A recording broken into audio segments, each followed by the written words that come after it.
né? Ou no mercadinho, e você vê, como se não tivesse nada acontecendo, o funcionário brigando com o chefe, ali você querendo ser atendido, e você fica olhando assim, cara, ninguém vai me atender, e os caras estão me ignorando, e brigando ali, eu tô tipo, cara...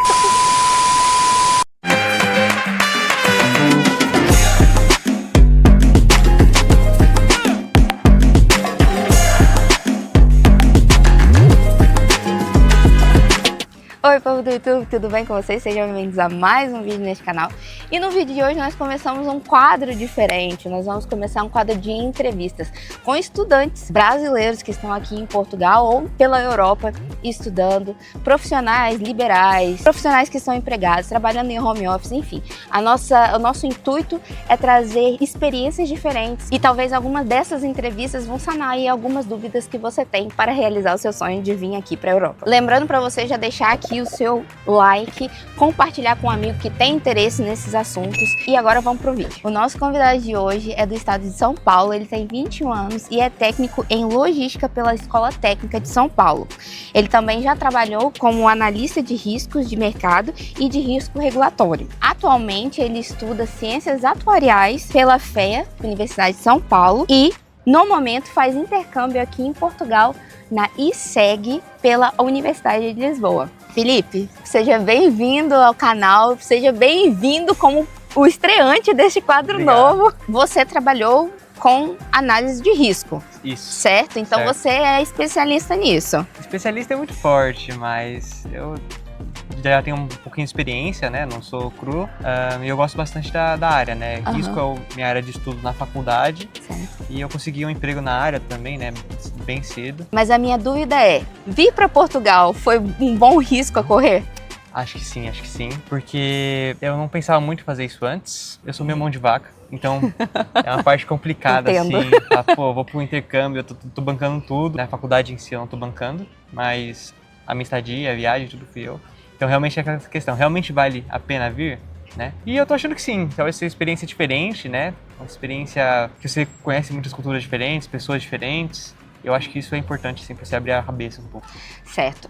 E como todos nós, imigrantes que viemos estudar aqui, a gente passa por um processo pré-chegar em Portugal, né?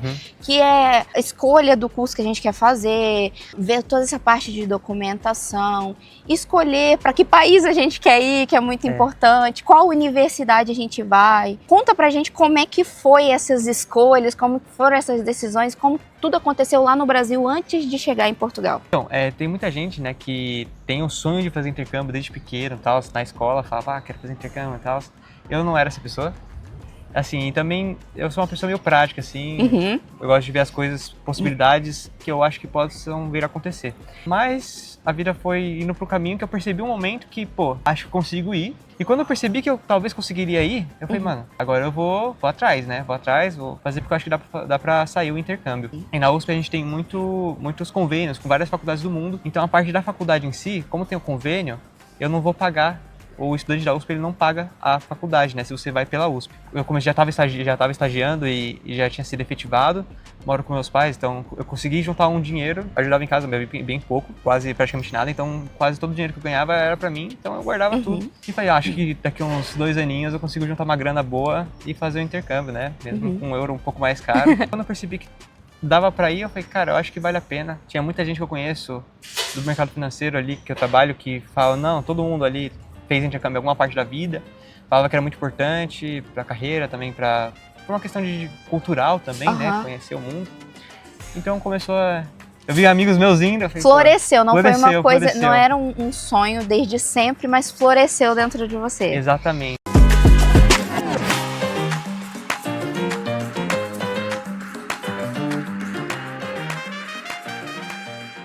E como que veio a escolha de Portugal e mais precisamente a ISEG? Primeiramente eu estava pensando em ir para a Alemanha ou para algum país como a Itália. Meu grande sonho era a Itália mesmo. Então na hora que eu fui fazer a escolha das faculdades, eu sou uma pessoa meio técnica, eu baixei um ranking mundial das faculdades, bati com as faculdades que a USP dava uma lista, né, de faculdades que você pode se candidatar, que possivelmente abria e abriu o edital, você acompanha lá. E eu fui pegando para ver quais eu tinha requisitos de ir, por exemplo, qual inglês eu tinha que ter, qual certificação eu precisava ter, Porque, por exemplo, eu vim pra cá, pra Portugal, você não precisa ter o inglês avançado. Na verdade, pro curso que eu tô fazendo, você precisa ter. Só que ele aceita alguns tipos de certificações diferentes, gratuitas. Tem outros que só aceitam o TOEFL, Sim. ou aquela americana, IELTS. IELTS, que é pra Inglaterra, por exemplo. Eu fui cortando assim, fui fazendo primeiro essa análise preliminar de pré-requisitos que eu tinha, que eu conseguiria ir fazer a faculdade. Feito esse primeiro filtro, aí sim eu peguei as faculdades que sobraram e botei uma planilha e comecei a colocar qual o ranking da melhor faculdade. Porque eu acho que eu gosto de ter a questão da, tipo, quero ir pra uma faculdade que seja boa. Pra colocar no meu currículo, assim, depois e ter uma faculdade boa no currículo. Aí eu coloquei também temperatura, custo de vida, questão de moradia e a localização também, tipo, o custo de passagem. Eu coloquei, fiz uma planilha assim, fiz uma média, ponderei da forma que eu queria, o que era mais importante pra mim, né? Sim. Fiz uma média, ordenei e saiu uma lista. Tinha algumas ficaram em primeiro, da Itália. Porque era o que eu já tinha preferência, então eu tinha colocado. Também, né? Mas era muito mais caro. Eu falei, cara, não vai dar. Então, acabei colocando algumas faculdades de Portugal, da Espanha e da Alemanha também, nas primeiras colocações. E eu acho que eu me inscrevi em umas 20 faculdades. Isso aí é interessante a gente falar. Primeiro, vamos voltar. Tá. A questão da planilha, de sentar e organizar. Isso é uma coisa que eu sempre falo no canal. Desde que eu comecei a contar aí a minha experiência, eu sempre falo, senta, entra, vê editais, vê faculdades, vê rankings, porque é muito importante. Inclusive, o que você falou também, localização, custos, é muito importante. Não dá pra gente simplesmente tomar uma decisão e vir, né?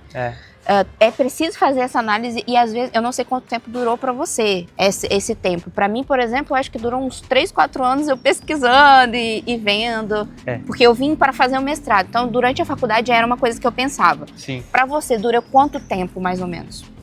Olha, eu diria assim que durou 1 ano, certo? Mas foi mais intenso um pouco antes de abrir o edital.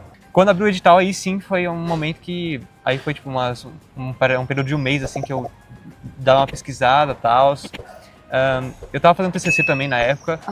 E TCC, trabalho 8 horas, faculdade também. Então assim, era nos horários que eu achava, eu fazia a pesquisa lá, via o que era mais interessante pra mim, né? Entendi. E quando que você bateu o martelo? Vou para Portugal, e qual foi o principal motivo, Portugal?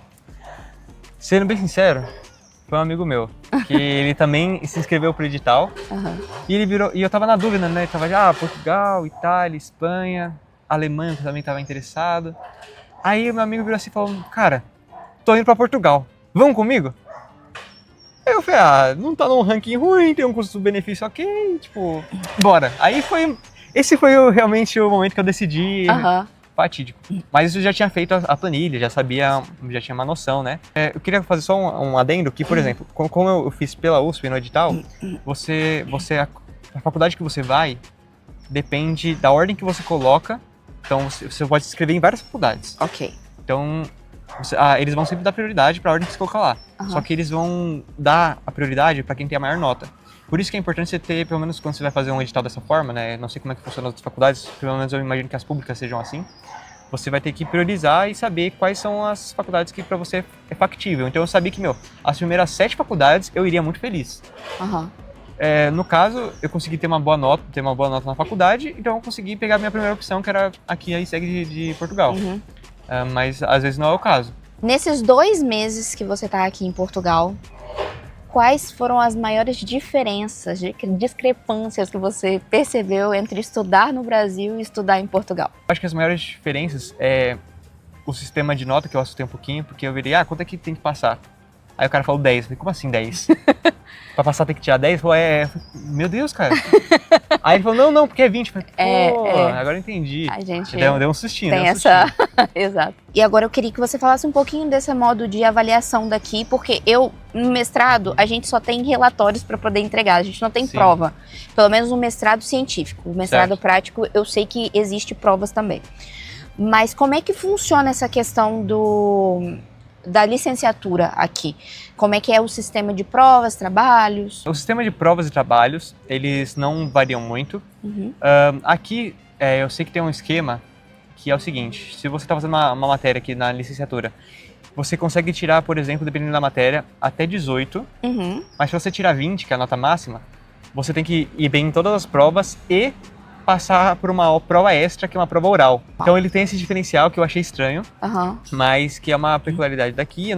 Eu acho que não é de todas as matérias que tem isso, eu acho que isso varia de professor para professor. Mas eu acho que a grande questão é que aqui eles têm um sistema de ensino diferente do Brasil. Porque eles seguem uma metodologia americana, que é esse sistema de 3 anos de licenciatura e mais 3 ou 2 anos de mestrado, o que no Brasil não é assim. No Brasil a gente tem aquela faculdade mais longa, mais densa, de 4 a 5 anos, 6 anos, e depois o mestrado também vai ser de 2 anos, mas eu diria que a profundidade que a gente tem, pelo menos eu senti que a profundidade que a gente tem no Brasil, no nosso bacharelado, ele é um pouquinho maior do que o bacharelado ou a licenciatura daqui, porque eles vão ter esse aprofundamento um pouco mais no mestrado.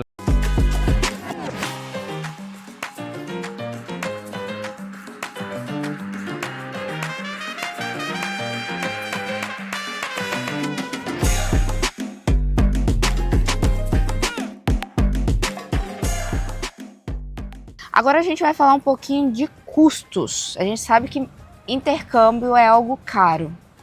Então eu queria que você falasse assim, mais ou menos um custo médio que você teve, com documentos, que tipos de documentos você teve que fazer, mais ou menos quanto gastou, se você pediu uma assessoria ou não, ou fez sozinho, e quanto mais ou menos você está gastando aqui para sobreviver.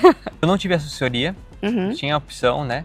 Mas eu tentei na cara e na coragem. Certo. Que eu queria reduzir custos. Sim. Só que você tem que pegar o edital, ler tudo, fazer tudo certinho, manda tudo que ele quer e um pouquinho mais, né?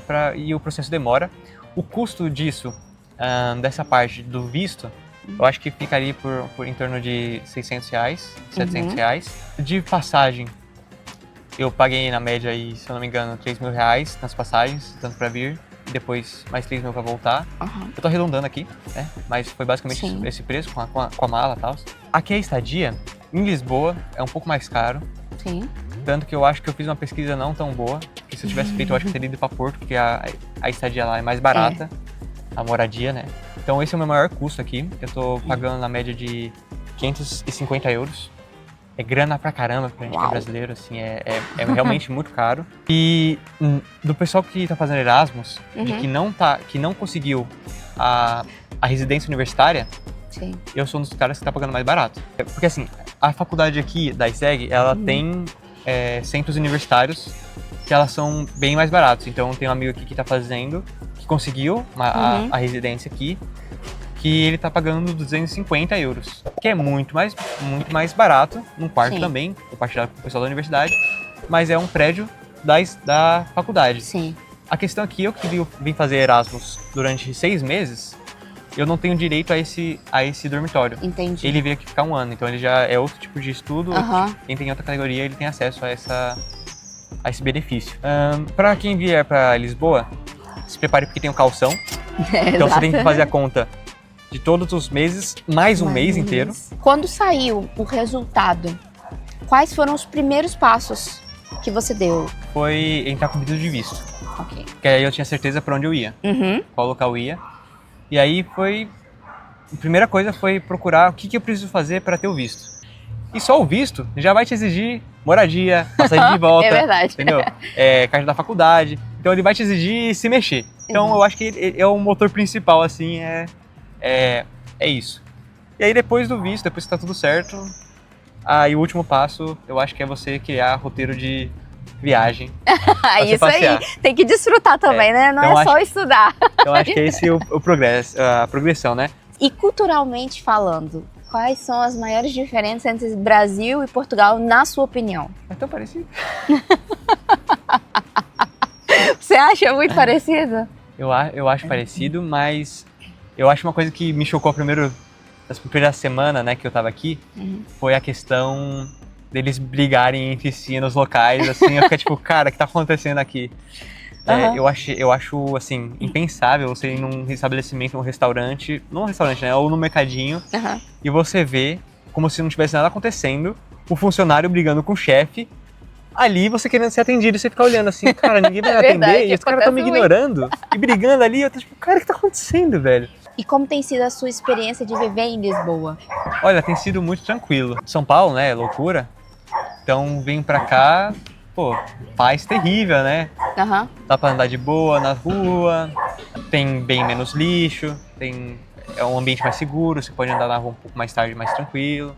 Obviamente tem os seus locais perigosos, né? Porque é uma cidade grande. Sim. Mas, pô, eu passei nos lugares perigosos e eu não senti diferente do que eu sentiria, por exemplo, perto de casa ali. Moro em Osasco também, tipo, tem local lá que eu conheço que é bem pior, né? Então, tipo, eu acho que essa parte de você ficar um pouco mais tranquilo aqui. E já fez viagens? Ainda não. Eu fiz uma viagem pra Nazaré, aqui em Portugal. Certo. Né? Foi ver as ondas gigantes? Eu vi as ondas gigantes, o pessoal surfando. Cara, que legal. Mas eu sei que eu vou pra França, eu vou pra Espanha, porque eu já tenho parentes lá. Ok. Então é mais fácil. Já economiza na estadia. Mas eu vou pra Itália em algum momento. Já tenho o roteiro. Itália é o... Vou fazer 3 dias aqui, 3 dias ali e volto pra casa. Certo. Então, eu vou pelo menos pra esses 3 países aí. Quais são as outras atividades extracurriculares que você faz? Porque você tá aqui sozinho. Eu acho que todo mundo que vem imigrar passa por isso. O que você faz pra poder se integrar e às vezes não surtar? Eu senti essa questão de surto, assim, pô, tô sozinho na segunda semana que eu tava aqui. Que eu não tava muito integrado com nada, fiquei, caraca, velho. Deu até uma depressãozinha um momento, mas foi coisa rápida. E eu acho que eu também não tô sendo tão afetado por isso, porque como eu falei, eu vim com um amigo meu. Sim. Então a gente combinou de vir, é um amigo que estuda comigo na minha turma lá no Brasil. Então a gente é bem próximo já no Brasil, então a gente veio pra cá, tá morando juntos. Pra mim, o diferencial mesmo foi ter encontrado uma igreja, o pessoal aqui que me abraçou, tal, comecei a conversar com o pessoal, a gente começou a fazer coisas juntos, eventos na igreja, ter um pessoal pra conversar, um pessoal pra trocar ideia, sair jogar um vôleizinho. Isso. Então eu acho que achar essa comunidade, a pessoal da igreja, assim, que me abraçou bastante, me fez sentir, pô, tem atividades, tem uma comunidade aqui que eu pertenço. Acho que é importante você tentar achar uma comunidade onde você possa estar incluído quando você for fazer essas viagens, né? E agora, pra gente encerrar, eu queria que você deixasse uma dica ou um recadinho do coração para quem quer vir fazer intercâmbio, seja de mestrado, seja doutorado, seja Erasmus em licenciatura. Olha, o que eu recomendo é você se esforçar naquilo que você está fazendo. Seja na faculdade, seja no trabalho, se esforce. Seja no curso que você está fazendo de algum idioma, se esforce e faça aquilo ali direito, bem feito, porque talvez você não saiba para onde você quer ir exatamente, ou talvez você não tenha condição de fazer isso agora nesse momento, mas se você fazendo as coisas bem feitas na sua vida, se esforçando, vão fazer com que abram portas para você, e quando essas portas abrirem, você vai ter que estar preparado. No meu caso foi esse, eu não tinha sonho de fazer intercâmbio, também não pensava em fazer, porque eu achava que não dava, mas minha vida acadêmica eu sempre me dediquei muito, sempre tive boas notas, me dediquei no trabalho, então eu fui efetivado bem rápido, consegui um bom emprego. E cara, esses fatores que são consequências de boas escolhas, de dedicação, vão abrindo portas pra você. E aí eu falei, quando abriu a porta, eu falei, cara, eu acho que eu consigo ir. E eu fui. Então às vezes a gente tá muito preocupado, né, de botar um prazo, não, tem que ir nessa data, nesse período. E o mais importante de você ter uma data estabelecida é você já ter construído com a sua vida, com o seu dia a dia, uma vida que te permita, talvez, quando vier uma oportunidade, você atender a ela. Porque pode ser que hoje você queira ir, mas você não tenha condição. Então você vai perder algumas oportunidades, e faz parte. O importante é se dedicar, sem olhar muito prazo, e só se dedicar durante a sua vida que as oportunidades vão vir, vão abrir as portas, e é assim que a vida funciona. Felipe, mais uma vez, muito obrigada por ter topado participar, ser o nosso primeiro entrevistado. Obrigado. Sucesso, tá? Aqui no seu intercâmbio. E você fica até quando? Eu fico aqui até junho. Até junho, então que você curta muito, vai pegar aí um tempinho gostoso agora e que suas viagens dê certo, que você conseguir ir pra Itália. Espero, espero. Também quero agradecer a você que ficou até o final desse vídeo e também queria te pedir para você curtir, compartilhar com pessoas, porque eu sei que esse vídeo pode ajudar algumas pessoas que estão pensando em expandir aí os seus estudos. É isso, gente. Um super beijo, fiquem com Deus, até o próximo vídeo, tchau, tchau. O nosso convidado de hoje é engraçado, Luva ajeitando o cabelo. Cancela. Bom, pensar para responder daí. Tá.